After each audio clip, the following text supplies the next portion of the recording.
সূরা ফাতিহার একটি বিশেষ আয়াত ৪১ বার পড়ুন। আপনার দুঃখ, কষ্ট, পেরেশানি, অভাব, ঋণ এবং দুশ্চিন্তা সব দূর হয়ে যাবে ইনশাআল্লাহ।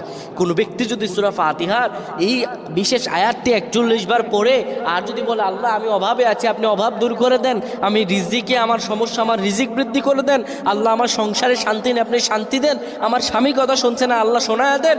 কেউ যদি নিজের সন্তানের জন্য সূরা ফাতিহার এই আয়াতটি পড়ে দোয়া করে, আল্লাহ রাব্বুল আলামিন তার সব দোয়া কবুল করে নেবেন।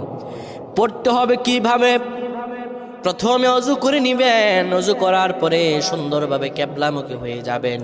কেবলামুখী হয়ে যাওয়ার পরে এরপরে আপনি সুন্দরভাবে 10 বার দুরূদে ইব্রাহিম পড়বেন। এরপরে ৪১ বার পড়বেন ইয়্যাকা না'বুদু ওয়া ইয়্যাকা নাস্তাঈন।